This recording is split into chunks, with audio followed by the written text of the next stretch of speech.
હે ગાઈસ, જય શ્રી કૃષ્ણ. કેમ છો તમે બધા? હોપ તમે બધા મજામાં છો. અને અત્યારે મેં કેપ એટલા માટે પહેરી છે કેમ કે મારે છે ને ફેસ માસ્ક લગાવવાનું છે. કેમ કે મારે दुनिया का सबसे बड़ा गोरा आदमी बनना है. मुझे गोरा आदमी बनना है. नहीं वो तो गाइस फेस मास्क लगाते हैं अपन. चश्मा तो निकालतो नहीं.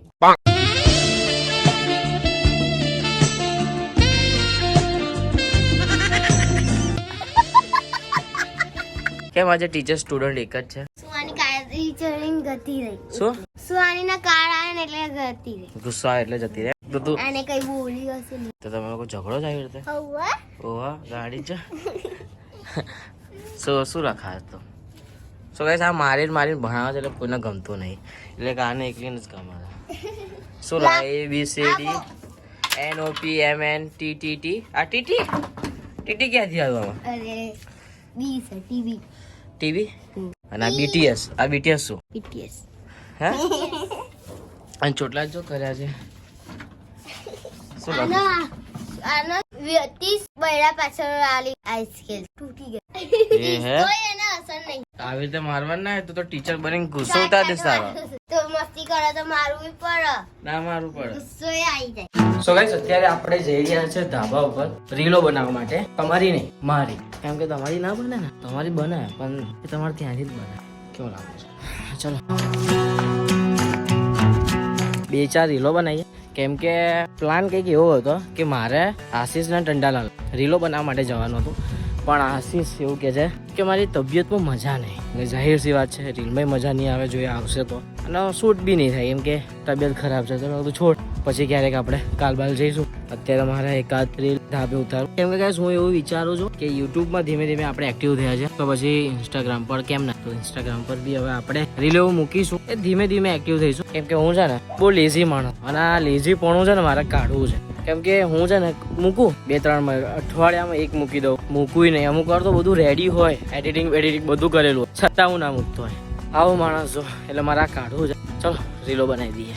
લગભગ મેં 1500 રીલો શૂટ કરી નાખી. અહીંયા રાખીને અને ત્યાં ટાંકી ઉપર રાખીને ખરેખર 1500 રીલો મેં શૂટ કરી નાખી. જે મારું જે મેન અકાઉન્ટ છે મારું, જે સોલંકી અમન ઓફિશિયલ કરીને છે એના માટે, અને 1500 રીલો મેં શૂટ કરી નાખી. એટલે મેં કીધું હવે રોજ પોસ્ટ કરવાનું જ થાય. બસ આમ ટેન્શન ના રહે કે ભાઈ યાર પતી ગયો. પછી એવું લાગે કે હા હવે 2-3 રીલ બચી જાય ત્યારે પાછું શૂટ કરી નાખવાનું. અને હું જેવી કોમેડી રીલ બનાવું છું ને એમાં ના મને એટલું કંઈક મતલબ હાર્ડ પડતું છે નહીં. કેમ કે પછી એ હાર્ડ પડતું નથી, કેમ કે એમાં તો હું આરામથી શૂટ કરી લઉં એવું. સો મજા આવી રીલ શૂટ કરવાની. ખરેખર બહુ ખતરનાક રીલો શૂટ થઈ જાય. મને એવું લાગે કે વાહ કેવી મસ્ત એક્ટિંગ કરું. મને પોતાની એવું પણ હવે લાગે તો પછી એમાં શું કરીએ. હવે જે સાચું છે ભાઈ. શું કેવું લ્યા? ચલ નીચે. તો અત્યારે નીચે જઈએ કેમ કે રીલ શૂટ થઈ ગઈ છે. પછી એકની એક ટી-શર્ટ પર કેટલી રીલ શૂટ કરું, એટલે પછી 15 દિવસ પછી આપણે રીલ શૂટ કરીશું. ઓકે ગાઈસ, તો જઈએ નીચે, અને નીચે જવાનું કરીને હું આમ જઉં છું. ચલો ગાઈસ નીચે જઈએ.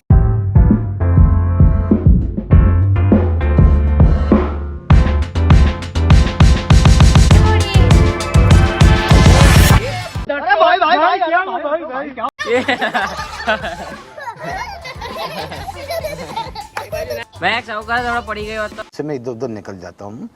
ये बात नहीं जाहिर. હે ગાઈસ, તો અત્યારે હું ઇન્સ્ટાગ્રામ પર લાઈવ આવું છું, અને ખબર નહીં કેમ પણ મારી ઈચ્છા થઈ ગઈ કે ના ભાઈ લાઈવ આવું છે તો આવી જાવ. આપણે ક્યાં પૈસા આપવાના છે. સો અત્યારે મેં બધું સેટ કરી નાખ્યું છે, અને લાઈવ આવીએ અને થોડી વાતો કરીએ. અને સેકન્ડ ટાઈમ કદાચ આવી ગયો છું, અને આઈ ડોન્ટ નો કે કોઈ આવશે કે નહીં આવે. જો આવશે તો આપણે રાખીશું, ને તો કોઈ આવશે ને તો બંધ કરી નાખીએ. કેમ કે હું આ બી લાઈવ ચાલુ નહીં કરતો કે કોઈ આવે ના આવે. સો આજે તો હું દિલ ઉપર પથ્થર મૂકીને લાઈવ ચાલુ કરું.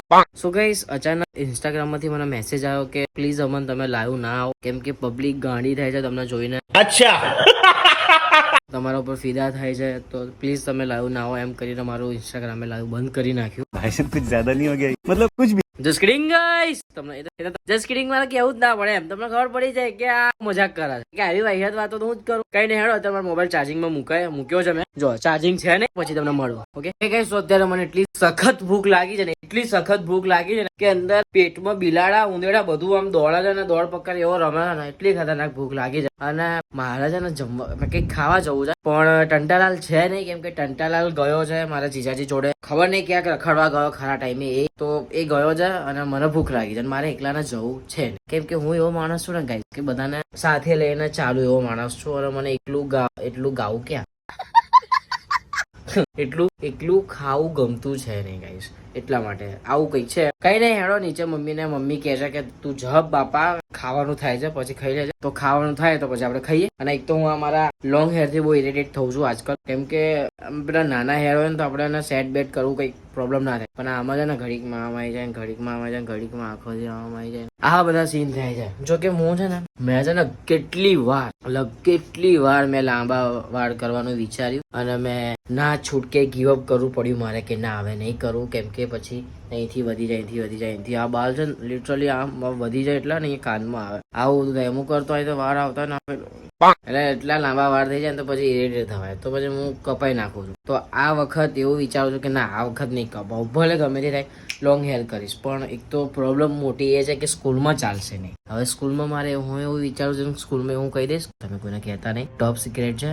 આ વાત તમારા અને મારા વચ્ચે જ રહેવી જોઈએ, કોઈને ખબર ના પડવી જોઈએ પ્લીઝ ગાઈસ. એ તો હું છે ને ઓકે ગાઈસ, એટલે આ વાત આપણા બી વચ્ચે રહેવી જોઈએ, કોઈને કહેતા નહીં. જો કદાચ તમારી આજુબાજુ કોઈ હોય તો તમે ક્યાંક બીજે જતા રહો જ્યાં તમે એકલા હોય. તમારા આગળ 1 કિલોમીટરના અંદર કોઈ વ્યક્તિ હોવું ના જોઈએ, નહીં તો કદાચ મારી વાત આ ખબર પડી જશે ને તો બહુ મોટો સ્કેમ થઈ જશે ગાઈસ. એટલે પ્લીઝ તમે આ વાતને કોઈને કહેતા નહીં. તમને છે ને તમારી સાસુ ના સમ છે, કોઈને કહેતા નહીં આ વાત. અને એટલે એવું છે કે હું લોંગ હેર કરવાનું વિચારું છું અને લોંગ હેર કરવાના છે. અને મેં એવું વિચાર્યું છે કે હું જો કદાચ સ્કૂલમાં એવું કહેશે, સ્કૂલમાં તો ચાલશે નહીં, એટલે જો કદાચ સ્કૂલમાં એવું કહેશે કે ભાઈ અમન આ બાલ કપાવવા પડશે તારે, સોરી બનવાનું છે, તો હું એમને એવું કહી દઈશ કે ટીચર મારા બાધા છે.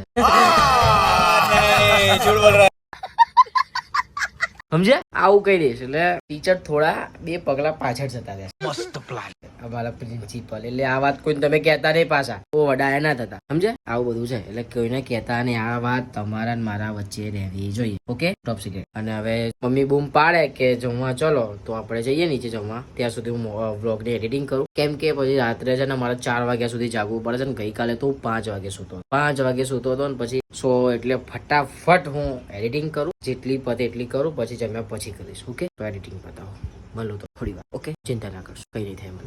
હે ગાઈસ, તો અત્યારે હું મચ્છરોને જમવાનું આપી રહ્યો છું. યસ ગાઈસ, તમે સાચું સાંભળ્યું, અમે લોકો દયાળુ છે ગાઈસ, અમે લોકો બધાનું ધ્યાન રાખીએ છીએ. અમે ગાયને રોટલી આપીએ છીએ, કૂતરા તો અમારા ઘરમાં છે જ, અને મચ્છર પણ છે, તો અમે લોકો મચ્છરોને પણ જમવાનું આપીએ છીએ. અને અમે લોકો જમવામાં મચ્છરોને આપીએ છીએ. अबे साले આ ફાસ્ટ કાર્ડ. યસ ગાઈસ, જો અમે લોકો આ જમવાનું નથી આપતા તો રાત્રે લોકો અમને જગાડે છે, બચકા ભરે છે કે ભાઈ તમે અમને જમવાનું કેમ ના આપ્યું. સો ગાઈસ, અમે ફાસ્ટ કાર્ડ સળગાઈએ છીએ, તો અમને લોકોને હેરાન નથી કરતા, કેમ કે બહુ સમજણા છે. સો યસ ગાઈસ, આવું બધું છે ગાઈસ, સમજ્યા? સો ગાઈસ, તમે પણ તમારા ઘરમાં મચ્છરોનું ધ્યાન રાખો, કેમ કે ગાઈસ સૌનો સાથ સૌનો વિકાસ. અને જમવાનું પતી ગયું, જો મતલબ એમની જે ટ્રીટ છે, જે એમનું ખાવાનું છે એ પતી ગયા છે. અને કેટલા બધા પતી ગયા લ્યા, આજ મચ્છર હોવા નહીં દેતો. અરે દેવા, યે ગડબડ હે બાબા. સો ગાઈસ, આ પ્લેટ છે, એની અંદર અમે જમવાનું આપીએ છીએ. આયે પધારી હે, હેડો લે આવી જાય, હેડો ખા. ચલો એ ચિંટુ પડાઈ જા. એ મિન્ટુ. હે ગાઈસ, તો આઈ હોપ તમને આ બ્લોગ ગમ્યો હશે. જો ગમ્યો હોય તો લાઈક કરી દેજો, તમારા ફેમિલી તમારા મિત્રો સાથે શેર કરી દેજો, અને હા ખાસ કમેન્ટ કરવા ના ભૂલતા કે આ બ્લોગ તમને કેવો લાગ્યો કેવો નહીં. તો બસ મળે એક નવા બ્લોગ સાથે, ત્યાં સુધી જય અંબે, જય મુકુમાં, જય મેંડમાં, બાય બાય.